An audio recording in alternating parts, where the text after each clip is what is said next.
नमस्कार, मैं हूं आपके साथ नम्रता। किसान आंदोलन के नाम पर भारत को अंतर्राष्ट्रीय स्तर पर बदनाम करने की साजिश कितनी जबरदस्त तरीके से हो रही थी, इसका खुलासा खुद जलवायु परिवर्तन पर बोलने वाली ग्रेटा थनबर्ग के एक ट्वीट ने कर दिया। ये ट्वीट तो ग्रेटा ने गलती से किया था, जिसे बाद में डिलीट भी कर दिया, लेकिन तब तक बहुत देर हो चुकी थी, क्योंकि पल भर में ही मोदी सरकार के साथ साथ पूरे भारत को बदनाम करने की किस तरह से साजिश की गई, इसकी पोल पूरी तरह से खुल चुकी थी। रिहाना, ग्रेटा थनबर्ग, मियां खलीफा जैसे तमाम अंतर्राष्ट्रीय हस्तियां जिन्हें भारत के किसान और उनकी समस्याओं के बारे में ठीक से पता भी नहीं है और पिछले कुछ दिनों से किसान आंदोलन के समर्थन को लेकर ट्वीट कर रही हैं और ये सब कुछ किसानों के लिए हमदर्दी दिखाने के लिए कर रही हैं, तो शायद आप गलत हैं, क्योंकि ये पूरा खेल दरअसल भारत को अंतर्राष्ट्रीय स्तर पर बदनाम करने की एक साजिश के तहत किया जा रहा है, जिसका खुलासा ग्रेटा थनबर्ग के गलती से ट्विटर पर शेयर किए गए टूल किट यानी डॉक्यूमेंट से हो गया है। दिल्ली पुलिस के स्पेशल कमिश्नर प्रवीण रंजन ने पर्यावरण कार्यकर्ता ग्रेटा थनबर्ग का नाम लिए बिना कहा, The action plan which has been delineated in this particular toolkit, if you go by the unfolding of events, including the violence of the 26th January, it reveals a copycat execution of the action plan. Now that is something which is a matter of concern for Delhi police. It definitely the intention of the creators of this toolkit is to create disharmony amongst various social, religious and cultural groups, and also encourage disaffection and ill will against government of India. It also aims at, and it says so, waging social, cultural and economic war against government of India. Greta के खिलाफ FIR दर्ज होने के बाद हालांकि अजीत अंजुम जैसे वरिष्ठ पत्रकार ने मोदी सरकार और दिल्ली पुलिस का मजाक उड़ाते हुए कहा, देख लो भाई, अब जिसने ग्रेटा के ट्वीट को लाइक किया है उसके खिलाफ भी राजद्रोह और यूएपीए का मामला बन सकता है। दिल्ली पुलिस अब बारबाडोस, होनोलुलु और टिम्बक्टू तक दबिश दे सकती है, दायरा अंतर्राष्ट्रीय हो सकता है। तो वहीं खुद ग्रेटा थनबर्ग ने ट्वीट कर कहा, मैं अभी भी किसानों के साथ हूं और उनके शांतिपूर्ण आंदोलन का समर्थन करती हूं और किसी भी तरह की नफरत या धमकी इसे बदल नहीं सकती। बहरहाल दिल्ली पुलिस ने जिस पोएटिक जस्टिस संगठन का जिक्र किया है, कनाडा का वो संगठन कई साल से भारत के खिलाफ एजेंडा चलाता है। इस फाउंडेशन का अध्यक्ष एमओ धारीवाल को बताया जाता है। इस संगठन की वेबसाइट पर भारतीय विरोधी कई लेख मौजूद हैं और जो टूल किट सामने आया है उसी के जरिए पोएटिक जस्टिस किसान आंदोलन को भड़काने की साजिश रच रहा था।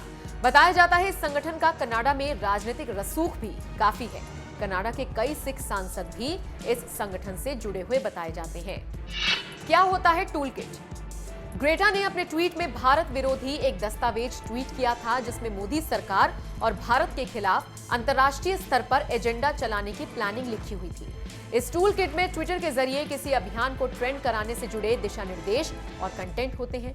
इसमें हैशटैग, टैग करने वाले अकाउंट, वीडियो, फोटो और संबंधित विषय से जुड़ी जानकारी होती है। ये एक तरह से ट्वीट से जुड़ी पूरी सामग्री होती है, जिसे बस कॉपी पेस्ट करना होता है। इसमें तारीख और समय तय होता है ताकि एक साथ उस हैशटैग को ट्विटर पर ट्रेंड कराया जा सके और दूसरे पक्ष पर दबाव बनाया जा सके। ऐसे में अब सवाल ये उठता है कि ग्रेटा थनबर्ग ने जो टूल किट साझा किया था उसमें किसान आंदोलन के बारे में क्या लिखा गया था। ज्यादा से ज्यादा संख्या में आंदोलन में शामिल होने और फोटो वीडियो को शेयर करने के लिए कहा गया था। सोशल मीडिया प्लेटफॉर्म्स पर इसके जरिए एक डिजिटल स्ट्राइक करने की भी योजना बनाई गई थी।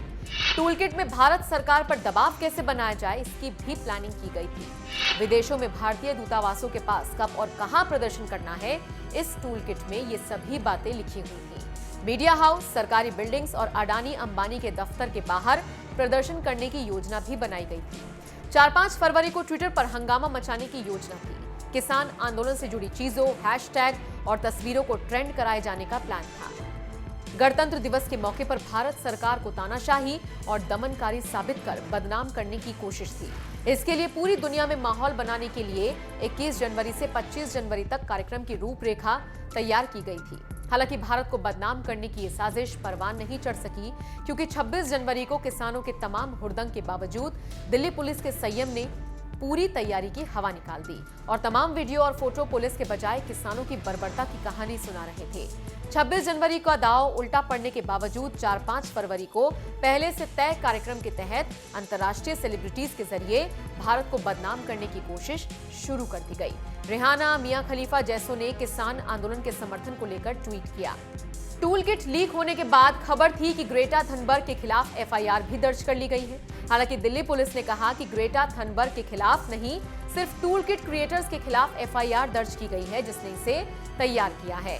एफआईआर के बाद अब ये पता लगाया जा रहा है कि भारत के खिलाफ इतनी खतरनाक साजिश रचने के पीछे किसका हाथ है और इसकी भी तलाश दिल्ली पुलिस जोर शोर से कर रही है कि इसकी फंडिंग कौन कर रहा है।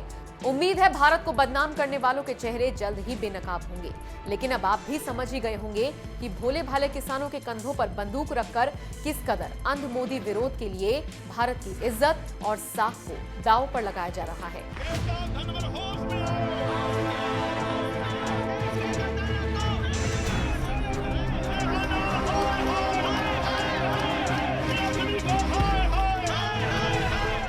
The action plan which has been delineated in this particular toolkit, if you go by the unfolding of events, including the violence of the 26th January, it reveals a copycat execution of the action plan.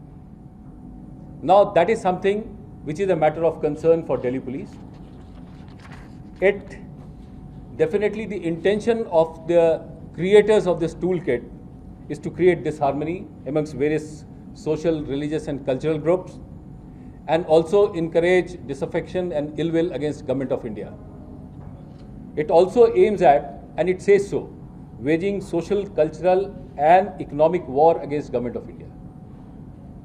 Now this particular toolkit has come to our notice, and taking cognizance of this toolkit, Delhi police has registered a case under section 124A, 153A, 153 and 120B IPC. That means spreading disaffection against Government of India and also creating disharmony amongst various social, cultural and religious groups. 120B for a planned conspiracy to execute such a plan. Now we have handed over, after registration of this case, we have handed over the investigation to the cyber cell, and which will be conducting further investigation into the case. Sir, can you please brief tell us about the section once again? So I once again mention the section. It is 124A IPC, which is basically spreading disaffection against the Government of India. It's regarding sedition. And 153A is promoting ill will and hatred amongst various communities on social, cultural and religious grounds. Same is 153.